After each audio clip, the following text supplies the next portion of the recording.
Hello everyone. Today I'm going to discuss over the subject company law for BBA third semester and BCom second year, right? In this lecture I'm going to discuss about the types of preference shares, right? First type is cumulative and non-cumulative preference shares, right? In cumulative preference shares, you can consider that the preference shareholders give the right to the preference shareholders to demand the unpaid dividend in any year during the subsequent year or years when the profits are available for the distribution. Basically cumulative preference shares वो preference shares कहलाते हैं जिन basis पे जो भी अगर आपका current year में profit company को नहीं हो रहा है तो वो आने वाले सब्सिक्वेंट ईयर में उस प्रॉफिट के पोर्शन में से जो भी इनका पोर्शन बनता है डिविडेंड के तौर पे वो इनको क्यूमुलेटिव प्रेफरेंस शेयर होल्डर्स को मिलता है, right? In case dividend which are not paid in any years are accumulated and are paid out when the profits are available. देखिए जो भी प्रॉफिट होता है वो कंपनी तभी इनको दे पाती है जब कंपनी के पास ह्यूज अमाउंट ऑफ प्रॉफिट होता है, राइट?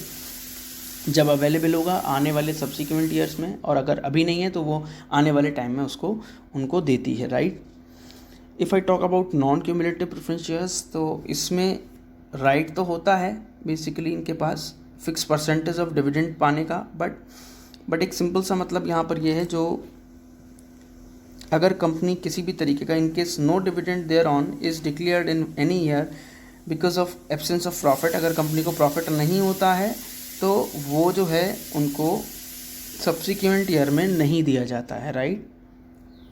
जो आने वाले टाइम पीरियड होता है या नेक्स्ट ईयर होता है वो उनको एक्यूमुलेट करके वो डिविडेंड का पोर्शन नहीं दिया जाता है, राइट? ये है नॉन क्यूमुलेटिव प्रेफरेंस शेयर्स। बात कर लेते हैं नेक्स्ट कैटेगरी की, वो है participated and non participative preference shares की। We can say that participative preference shares are entitled to a preferential dividend at a fixed rate with the right to participate further in the profit either along with or after payment of certain rate of dividend on equity shares. Basically एक simple सा मतलब यहाँ पर यह है, participative preference shares basically वो preference holders कहलाते हैं जिनको डिविडेंड जो है वो फिक्स रेट पे दिया जाता है, right?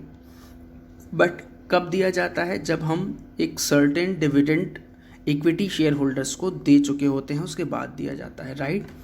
Whereas non-participative shares is one which does not such right to participate in the profit of the companies after the dividend on capital have been paid to the preference shareholders. Basically जो preference shareholders हैं उनको जब आप dividend दे चुके होते हो, ठीक है, तो किसी भी तरीके का इनका right नहीं होता प्रॉफिट के ऊपर, राइट? कि ये कंपनी इनको दोबारा डिविडेंड किसी तौर पर या प्रॉफिट का पोर्शन दे, राइट? नेक्स्ट आपकी कैटेगरी जो आ जाती है प्रेफरेंस शेयर होल्डर्स की, वो आती है रीडीमेबल और irredeemable preference shares, right? Here we can say that the shares which can be redeemed after the fix period of time after giving prescribed notice as desired by the company are known as redeemable preference shares. देखिए ऐसे shares basically जिनको redeem company कर सकती हूँ, यानी कि दोबारा by back कर सकती हूँ, राइट? वो शेयर्स आपके रिडीम प्रेफरेंस शेयर्स कहलाते हैं। Whereas irredeemable preference shares are those which share that cannot be redeemed during the lifetime of the business, जिसको आप redeem कंपनी यानी कि कंपनी को वापस नहीं कर सकते, राइट? वो बेसिकली आपके irredeemable preference shares कहलाते हैं, right?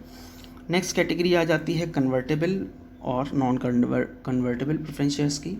Here we can say that the holders of convertible preference shares have a right to get their shares converted into equity shares within a certain period of time. Basically ऐसे share holders, ऐसे convertible preference shares जो equity share holders में convert होना चाहते हैं उनको convertible preference shares बोलते हैं। वेरस जो ऐसे प्रेफरेंस शेयर होल्डर्स जो इक्विटी शेयर होल्डर्स में कन्वर्ट नहीं हो सकते हैं हम उनको क्या कहते हैं? नॉन कन्वर्टेबल प्रेफरेंस शेयर्स बोलते हैं। Okay, thank you everyone.